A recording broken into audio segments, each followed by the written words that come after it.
Playing with toys should be a simple childhood activity, but more than one child has found themselves in serious trouble just for doing so. Were adults right or wrong for punishing the following kids just for playing with their toys? We'll let you be the judge of that as we tell you about 10 times toys got kids in trouble. If you want to avoid taking the risk of playing with toys but still want toy guns can be a contentious topic, with some people feeling they promote violence and others arguing they're just harmless fun. Airsoft guns are pretty much harmless unless you do something like shoot your eye out, but that can be said of any toy. These guns fire small spring-loaded plastic pellets and are considered safer than BB guns. We know people have run into trouble bringing fake guns to school or out in public, but Virginia middle school students Aiden Clark and Khalid Caraballo got in trouble playing in their own backyard. While waiting for the bus one morning, a nosy neighbor called 911 to report the kids. The woman actually admitted that she knew they were only toys, but they made her uncomfortable nonetheless, and she demanded that the boys be punished. The Virginia Beach Public School Board was happy to oblige and suspended the boys from attending their school for an entire year. Although a school-run bus stop was located nearby, the boys didn't fire any shots while at the bus stop, nor did they make any attempt to take their toys with them to school. Graciously, the school board didn't ban the boys from attending any school, and the pair were forced to attend an alternative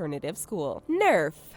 When you first hear the story of students who were suspended from their elementary school for bringing Nerf guns to school, you might think the administration has a fair point. Not only are toys generally not allowed in school, but these ones would certainly provide no small amount of distraction. Not to mention these toys violate the school's zero-tolerance policy regarding weapons. However, according to the students, the guns were for a school project for their math class involving probability. Their teacher at Chase Lake Elementary School in Washington had approved their project and given them permission to bring the Nerf guns to school in order to present their project. Their project involved firing Nerf darts 100 times and calculating certain probabilities based on the data collected. The school ended up suspending every child that tried out the Nerf guns, and yet the teacher who allowed them to be brought to school was unpunished. It was only a one-day suspension, but it will go on their permanent records and prohibit them from ever joining the student council. School officials claimed that they were just doing what needed to be done in order to protect their students. Love watching our videos but looking for a more ad-free browsing experience? Take your video viewing to the next level and sign up for the Premium Network. You'll get the first peek at the newest content from not only the richest, but Screen Rant, The Taco, The Sportster, The Things, and many more. Thousands of your favorite videos in one place is a no-brainer. Click here to be the first in line for the Premium. Hello Kitty! Now, airsoft pellets can certainly sting, and getting blasted with Nerf darts doesn't feel so great either, but how much harm can you really do with bubbles? Well, more than the Mount Carmel Area Elementary School in Pennsylvania is willing to risk apparently. The school suspended a 5-year-old girl for just talking about a bubble gun while waiting for the bus one day after school. That's right, she didn't even bring the toy to school with her, but was just describing it to her friends. The gun in question is a pink piece of Hello Kitty themed plastic that you fill with bubble solution. Once you pull the trigger, bubbles erupt from the tip of the toy. The little girl suggested that it would be fun to take turns firing the bubble gun at one another so they could all experience being blasted by bubbles. When school administrators found out about this conversation, the girl was escorted to the principal's office and slapped with a 10-day suspension for making a terroristic threat. We're not kidding, they actually used that phrase on the suspension paperwork. The initial sentence did end up being changed from 10 to 2 days, and the threat level was downgraded to simply threat to harm other. Toy soldiers. The best part about having your birthday during the school year is getting to bring in a cake or cupcakes to share with your classmates. One 9-year-old boy attending Shaw Elementary School in Michigan decided to bring in some delicious cupcakes topped with sweet frosting and plastic green army men. Before the cupcakes were served, the army men were removed to avoid any choking hazard. Nonetheless, the school was not pleased with the toys being brought to school, and Principal Susan Wright called the boys' parents personally to complain about the toy soldiers. She claimed that they were not conducive to a safe and peaceful atmosphere, and that the tiny plastic guns wielded by the plastic soldiers created an environment of fear in the school. The boys' parents were outraged by the trouble caused by their son's birthday treat.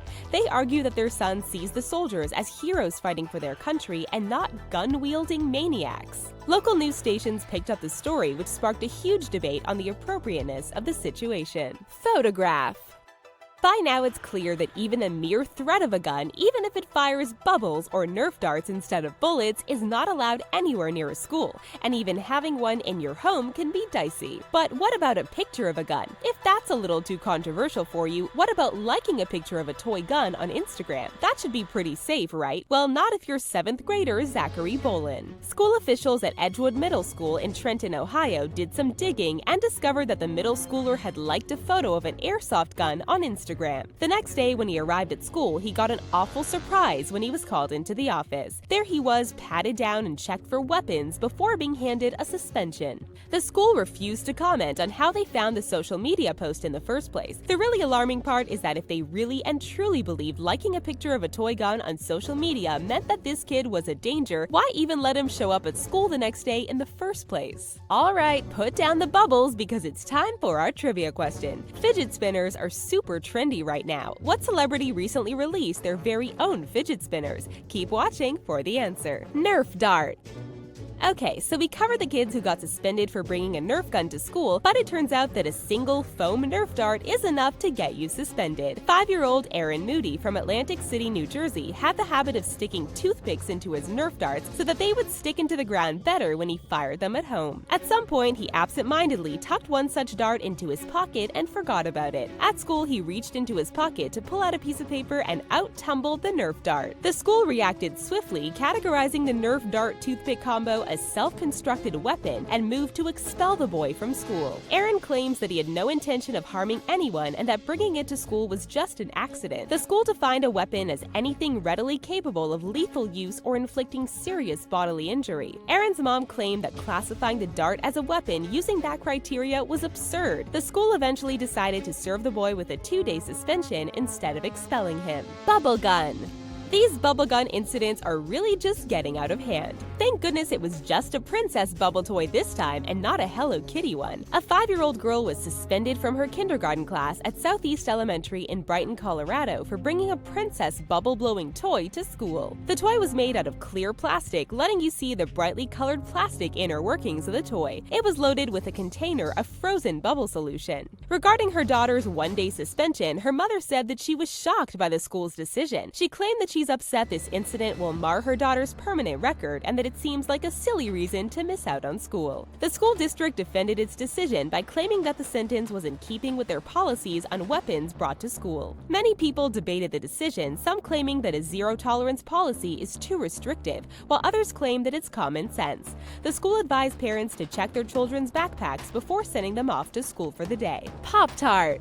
Even if you manage to successfully ban all toys from entering the corridors of a school, kids will still manage to find something to turn into a toy at one point. They may end up flicking their pens or misusing paper clips or even nibbling a Pop-Tart into the shape of a gun. 7-year-old Josh Welsh decided to chew his Pop-Tart in such a way that it vaguely resembled a firearm. He announced that he had done so and was promptly suspended. Josh was a new student to the school and suffered from attention deficit hyperactivity disorder, better known as ADHD, and had frequently found himself in trouble at his new school. However, the immediate and some would argue over-the-top way the school dealt with this raised many eyebrows. In addition to suspending Josh, they sent a letter home with their students claiming that counselors would be available at the school in case any of them wished to talk about the incident. This situation got so big that the Florida legislature even passed a bill specifically protecting the act of brandishing a partially consumed pastry or other food item to simulate a firearm or weapon, and limiting zero-tolerance practices at school. Water gun.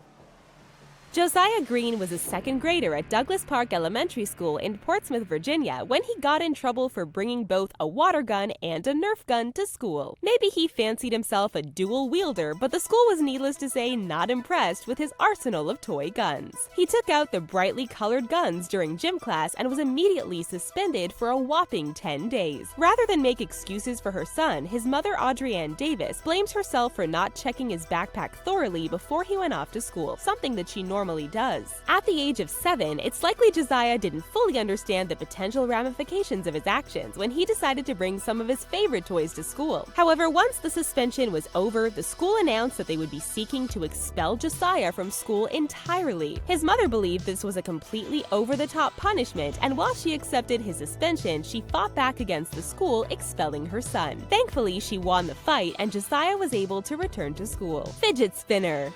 Fidget spinners seem to be everywhere right now, but increasingly schools are banning their use. 6th grader Jace Meek had a fidget spinner that his father Clint Meek claimed helped him focus during class. Since obtaining the spinner, Jace's grades had began improving and he was finding it easier to concentrate during class. However, school officials at Colusa Middle School in Cape Coral, Florida confiscated the fidget spinner from Jace, and not because he was being disruptive with it. Instead, they believed the tri-bar spinner was too much like a throwing star and thus had the potential to be used as a weapon. His father argued that by that logic, anything could be used as a weapon and kids aren't being stripped of their pens, pencils, or paper clips. He believes that it's unfair that his son is denied something that helped him bring up his grades by an entire letter. There currently isn't a rule in place banning fidget spinners at this school, and instead this punishment falls under the judgment of the administrators who feared it being used to harm others. The Meek family was investigated because of the fidget spinner incident, but no charges were filed. It may seem hard to believe, but even Kim Kardashian is selling fidget spinners these days. That was such a strange sentence, we don't even think we need to add an additional joke. So what do you think about the kids shown in this video? Did the punishments fit the crimes, or did the adults go a bit overboard in some cases? Let us know your thoughts in the comment section, and don't forget to please like our video and subscribe to our channel before you head out. Thanks for watching, and we'll see you next time.